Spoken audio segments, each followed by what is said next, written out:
Chers frères et sœurs africains, devenir propriétaire est tellement facile en Europe ou en Amérique. Et ceci peu importe le pays dans lequel vous vivez ou résidez. Alors, si vous avez pour objectif d'acheter un bien immobilier, que ce soit un appartement ou une maison, écoutez-moi attentivement. Voici 3 choses primordiales à faire au préalable. Premièrement, mets de l'ordre dans ta vie privée.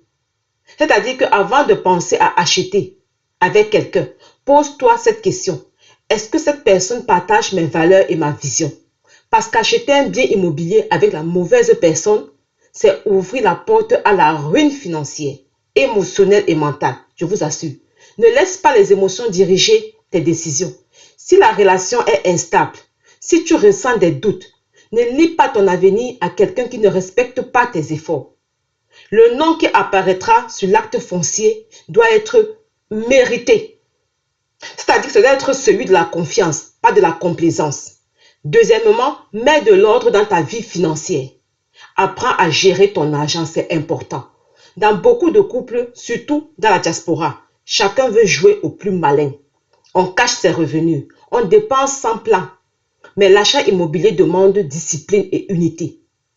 Et si vous ne savez pas gérer à deux, commence déjà par gérer seul. Sois honnête avec toi-même. Épargne, planifie et construis ta crédibilité financière. C'est la base de tout succès durable. Il faut que tu le saches. Troisièmement, nettoie tes comptes bancaires. Ça, c'est même le plus important. Nettoie tes comptes bancaires. Zéro découvert, zéro crédit à la consommation inutile. Les banques ne regardent pas seulement combien tu gagnes, il faut que tu le saches, mais aussi comment tu gères. Chaque dépense superflue, chaque retard de paiement, chaque petit prêt de confort diminue ton score.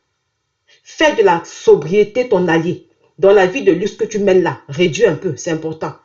Lorsque ta vie personnelle est stable, que tes finances sont saines et que tes comptes respirent, alors tout devient possible. Tu n'auras plus besoin de forcer les portes, elles s'ouvriront naturellement. Et souviens-toi, devenir propriétaire n'est pas une question de chance, mais de préparation. Sache que le vrai luxe, ce n'est pas la voiture ou les marques que tu possèdes, c'est la liberté.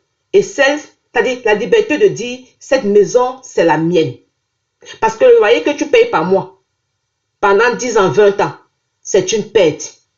Si ce message t'inspire, laisse un commentaire, like et partage pour éveiller d'autres consciences.